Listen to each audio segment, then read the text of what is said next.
Dear students, welcome. In this presentation, we are going to discuss about AC generator or alternating current generator. In the previous video presentation, we have already discussed in detail about the principle on which the electrical generator are based, and they are all based on the principle of electromagnetic induction, in which a varying magnetic field induces EMF or induced current in a conductor, right? So what are the main components of an AC or alternating current generator? There are four basic components: field magnet, armature, slip rings, and carbon brushes. So we are going to discuss each one of them in detail. The major component of an AC or alternating current generator is one of them is the field magnet. Now what is field magnet? It is a set of magnets in which one of the magnets north pole faces the other magnet south pole, and they offer a powerful magnetic field in between, right? Or it can either be a horseshoe type magnet in which the two poles north and south are facing each other and they provide a very strong magnetic field between them, right? So this is, and in modern generators these field magnets are not permanent magnets, but they are electromagnets in which we can increase or decrease the strength of the magnetic field, and we can even change the direction of the current to make the north pole south and this south. That means we can change the polarity also, right? The second major component of an AC generator is the armature or the coil. This coil is made up of insulated copper wire with a very large number of turns, and it is wound over a cast iron structure having an axis. So all these are the actual pictures of armature. Here you can see this is the cast iron core over which there is this copper coil with large number of turns, and this is the axis. So here this is the axis, this is the copper coil, and this is basically the iron structure, right? So this is the actual armature picture. So armature is that part in a generator which rotates, right? And over the armature axis, here you can see there are rings. These rings are known as the slip rings. The two ends of the armature coil, that means the beginning of the copper coil, is connected. The conductor's one end is connected to the first slip ring, that is S1, and the end of the coil that is connected to the other slip ring, which is S2. These slip rings which are insulated from each other, and they are mounted on the axle of the armature, and they are once again insulated to the axle also. They rotate with the armature coil. So they also rotate with the armature. Now the fourth major component is the carbon brush. Now carbon brush are made up of graphite. Graphite is as you know, is an allotrope of carbon, right? And there are a set of carbon brush. That means there is a set of carbon brush. That means there are two carbon brushes. One is in direct contact with each slip ring. The slip ring rotates, but the carbon brush keeps in contact with the rotating slip ring, and thus it completes the circuit, right? So carbon brush are made up of graphite, and one end of them is in contact with the slip ring and the other end is connected with the outer or the external circuit. The brushes are carbon blocks that maintain the contact with the ends of the coil via the slip rings, and they conduct electric current from the coil to the external circuit, and therefore they complete the circuit. So here you can see this is the carbon brush which is in contact with the rotating this slip ring, and this one is the other carbon brush which is in contact with this slip rings, and these slip rings are rotating at a very high speed, but these carbon brushes, they are always in contact with the rotating. Therefore after some time these carbon brush they become we can say wear and tear is caused, and therefore we have to replace these carbon brushes after some time, after a fixed interval of time. Now how we can find the direction of induced current in the coil? To find the direction of the induced current in the coil, in the rotating coil, there is a rule which is known as Fleming's right hand rule.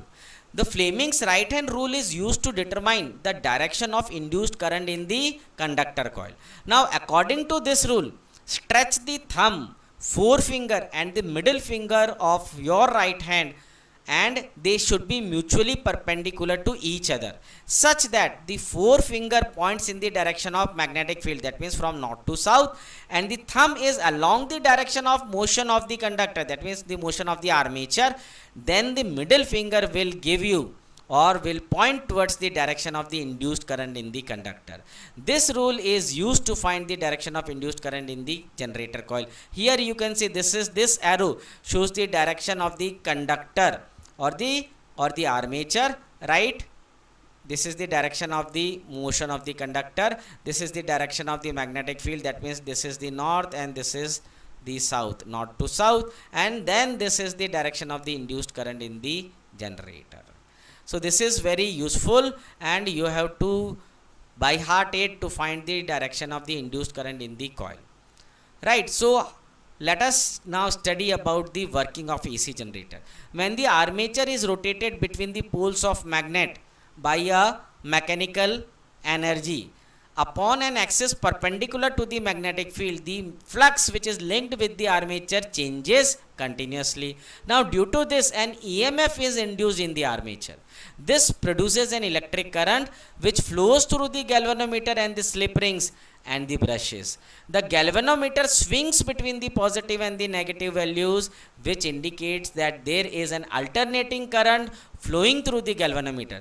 The direction of the induced current can be identified using the Fleming's right hand rule. So here let me just make you understand how we can use Fleming's right hand rule. Now in this case you can see that the armature is being turned in this direction, that is, we can see it is turning, it is being rotated in a clockwise direction.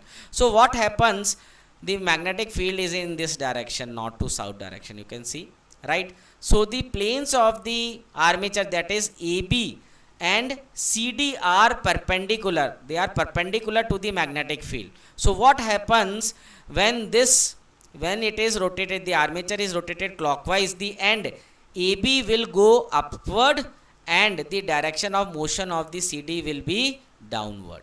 So by using Fleming's right hand rule, you can confirm that the direction of induced current in AB is from A to B and in CD is from C to D. So we can say that the direction of induced current when the armature is rotated in clockwise direction, in first half of the rotation of armature, the direction of the induced current will be from A to B.